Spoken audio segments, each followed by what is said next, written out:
यदा ही धर्मस्य ग्लानिर्भवति भारत। यजमान बैठो। पंडित जी, मैं श्राद्ध कराने के लिए आया हूँ। बिल्कुल बिल्कुल। तो मैं यहाँ पे इसीलिए बैठा हूँ श्राद्ध करवाने के लिए। जी पंडित जी। बोलो। हाँ, तो एक्चुअल क्या था कि हमारे पिताजी का स्वर्गवास हुआ था ना। हाँ जी। तो मैंने अंतिम क्रिया में सारा सामान भेज दिया था उनको। अच्छा। सारा दान कर दिया था। ठीक है। एक सिर्फ थाली भूल गया था। दान आपने ब्राह्मणों को किया था कि? हाँ जी, आज आप ही जैसे पंडित जी से करवाया था। अच्छा अच्छा। तो वो एक्चुअल क्या था, गलती से थाली भूल गया। अच्छा जी। तो थाली भूलने के चक्कर में फिर मेरे को याद आया कि क्यों ना इस श्राद्ध के अंदर हाँ जी। पिताजी को सिर्फ थाली भेज दी जाए। अच्छा। तो वही मैं आपके पास आया हूँ कि मेरे पिताजी को ये स्वर्ग में थाली भेज दो। सिर्फ थाली, इस थाली के बिना वो खाना नहीं खाते हैं। आप एक बात बताओ, आप क्या दूसरे को, सामने वाले को कोई मूर्ख समझते हैं क्या, या पागल समझते हैं? अरे नहीं नहीं पंडित जी, अभी एक्चुअली ऐसा था ना, अभी एक पंडित जी और मिले थे, उनसे भी मैंने एक वर्ड बोला था तो वो तो गालियां देने लगे। आपको मैंने देख के ऐसे लगा कि आप तो सही लग रहे हो। ब्राह्मण समाज को गालियां नहीं देना है। ये वो कम ज्ञानी होंगे या ज्ञान नहीं होगा उनको जो गालियां दे। गालियां नहीं देना है, गालियां नहीं देना है। ब्राह्मण समाज को गाली निकालनी नहीं बिल्कुल है। जी जी, वही अगर वो निकाल रहे तो वो बुद्धि उनके कम होगी। जी पंडित जी। होगा। जी जी, इसीलिए तो मैं आपके पास आया हूँ। तो आप हमारी ये समस्या का जरा समाधान करा। हमारा ये जरा श्राद्ध में पिताजी के पास ये थाली भेजने की कृपा करें पंडित जी। थाली देखो, थाली का क्या है, आप नंबर एक तो पहले तो आप मूर्ख समझ रहे हो दूसरे को, सामने वाले को। क्योंकि जो थाली है, थाली कैसे जा सकती है? वहां पे आपका खाना जा सकता है, आपके पितरों को खीर जा सकती है, खांड पकवान जा सकता है, सब्जी पूरी जा सकती है, और पितर आपके छक सकते हैं वहां पे। लेकिन थाली कैसे जाए? ये क्या मतलब, कैसे हुआ? अरे पंडित जी, जब खाना जा सकता है, पूरी जा सकती है, खीर जा सकती है, तो हमारे पितर खाएंगे किसमें? आप जो ये श्राद्ध करवा रहे हो, ठीक है, ये ऐसे श्राद्ध नहीं होते हैं। श्राद्ध का मतलब होता है कि आप जैसे 100-101 ब्राह्मणों को आपने भोजन करवा दिया, और 1000 गायों को आपने चारा खिला दिया, पानी पिला दिया। ये जो वेदों के अनुसार जो श्राद्ध होते हैं, वो श्राद्ध जब वो करते हैं, जब आपके पितरों के पास ये सब पहुंचता है। तो पंडित जी, सवाल तो ये है ना कि ठीक है, खाना तो भेज गया, हम उन्हें खिला देंगे तो हमारा भोजन तो पहुंच गया, लेकिन हमारे पितर खाएंगे किसमें? थाली तो यहाँ रह जाती है। वहां पे स्वर्ग में थाली की कमी नहीं, वहां तो खाना पहुंच गया तो खाना खाएंगे, वहां पे थाली की कमी थोड़ी है। जब पंडित जी, जब वहां पर थाली की कमी नहीं है तो भोजन की कमी है क्या? नहीं, भोजन की भी नहीं कमी है। हाँ, तो वो इसमें हम अपनी आत्मा को, अपने जो हमारे पितर हैं उनके लिए, हम अपनी संतुष्टि के लिए वहां पे भोजन भेजते हैं। तो ठीक है, वहां पे कोई कमी नहीं है। स्वर्ग तो स्वर्ग है, वहां क्या कमी होगी? जब वहां कमी नहीं है तो फिर हम यहाँ से क्यों भेज रहे हैं? जी, अपने जो हमारे जो वंशज है, जो हमारे रह गए लड़के हैं या नाती पोता है, वो हम अपने दादा परदादाओं के लिए, अपनी संतुष्टि के लिए वहां पे भेजते हैं कि हमारे दादा परदादा साल में एक बार हम श्राद्ध का महीना हमारा निकलता आता है, उसमें श्राद्ध हम करके उनको अपना छिकवाते हैं।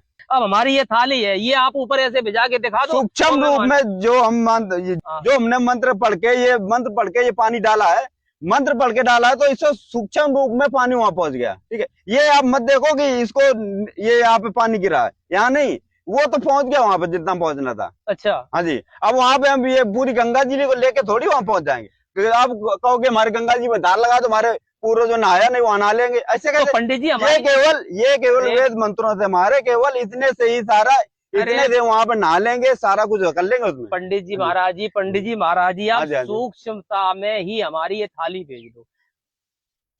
मैं इतनी देर तक समझा रहा हूँ, थाली पे टिका पड़ा है। जब मैं कह रहा हूँ वेद मंत्रों से थाली का नहीं कोई प्रमाण है कि थाली पहुंच जाएगी वहां पे केवल खाना, खीर, खाने ये पहुंच सकता है जी। ठीक है। अरे पंडित जी, खाने के साथ तो थाली भी जाएगी। अरे इतनी देर से यार, तो यार थाली के चक्कर में पड़ा हुआ है। थाली पहुंच, ये कोई बात हो गया यार? अरे पंडित जी, तो नाराज क्यों होते? तो मैं थाली नाराजगी वाली बात ही करता है तो यार। अरे कैसे यार आदमी है तो यार? अरे महाराज, क्या हो गया भाई, क्या हो गया? अरे मीडिया आ गई, मीडिया से बात में मीडिया बताऊंगा। अरे भाई साहब, आपको क्या दिक्कत हो रही, क्यों लड़ रहे हो बार बार यहाँ पे? भाई साहब, लड़के आ रहे हैं। अरे लड़के ये पता नहीं कहाँ से आ गए यार, जंगल से उठ के आ गए वहां से। ना पढ़ा ना लिखा ना वेदों को जानता था। हमारी थाली भेज दो, हमारी थाली भेज दो। सुन लो आप। रुको। हाँ जी, बोलो। आप लोग इतनी तेजी से लड़ रहे हैं। हाँ, क्या दिक्कत क्या है? अरे दिक्कत में ये है, हमारा जो कार्य है, हमारे पूर्वज दादा पूर्वज से करते चले आ रहे हैं, जो श्राद्ध निकलवा रहे हैं। अब ये एक नए आ गए वहां से। अभी सुबह से हम लगभग 50-60 यजमानों का हम ये करवा चुके श्राद्ध है। ठीक है, जब 50-60 में ऐसा कोई भी नहीं आया, सभी आते हैं, श्राद्ध करवाते हैं, अपने दक्षिणा देते हैं, चले जाते हैं। ठीक है, अब ये एक नए शख्स आ गए हैं, इन्होंने बोला कि हमारे पिताजी खत्म हो गए थे, मैंने सारा कुछ वहां पे अपना दे दिया अपना, वो उनके वहां पे ब्राह्मणों से करवा दिया। ठीक है जी। अब ये कह रहे हैं कि हमारी थाली एक रह गई, वहां पे खाना कैसे खाएंगे? यार वहां पे कोई थाली की कमी है क्या स्वर्ग में? ये बताओ जो ये कह रहा है। पंडित जी, जब खाना जाता है, खीर जाती है, हलवा जाता है, सब कुछ जाता है, तो इनकी थाली तो 50 ग्राम की है, ये चली जानी चाहिए। थाली चली जानी, किसी भी वेद में, किसी भी गीता जी में, किसी भी पुराण में ऐसा नहीं लिखा है कि वेद मंत्रों द्वारा थाली पहुंच सकती है। वेद मंत्रों द्वारा केवल हमारा जो खाना है ना, जो खाना है, खीर है, खांड है, पूड़ी है, कचौड़ी है, ये पहुंच सकता है, और वो भी श्राद्ध के महीने में, केवल साल में एक बार ही पहुंच सकता है। अगर एक बार ही पहुंच सकते तो यहाँ पे जब जमीन पे थे तब तो रोज खाते थे सुबह शाम 3 बार, अब साल भर कैसे रहेंगे? एक बार खाना खिला दिया तो यही तो वेद मंत्रों का कमाल है, यही तो हमारे ब्राह्मणों का कमाल है। मैं ये पूछना चाहता हूँ कि वेद पुराणों में कहीं ऐसी बात लिखी है कि किस क्रिया से ये चीजें पहुंच सकती हैं? किसी भी वेद पुराण के अंदर ऐसा नहीं लिखा है कि पितरों के पास यहाँ का खाना भेजा जा पहुंचा हुआ। तो पंडित मूर्ख बना रहे हैं। पंडित ने हमें प्रमाण दे, कौन से वेद में लिखा है? हम भी तो जाने, क्या हम ज्ञान जोरू? हम भी तो पढ़े लिखे शिक्षित है। कह रहे हैं कि कौन से वेद पुराण में लिखा है, इसका है कोई? सुबह से लेके अभी दोपहर के लगभग 3-4 बज गए हैं, सुबह से लेके 60 लोगों का, 60 यजमानों का हम ये कर चुके हैं क्रियाकांड। ठीक है जी। और ये एक ऐसा एक चटवाई आ गया है कि इसने पूरा चौपट ही कर दिया। हमारे इधर जो भी हमारे ग्राहक, जो भी यजमान खड़े थे, वो यहाँ से खसक के उस तरफ साइड में जाने लग गए इसके चक्कर में।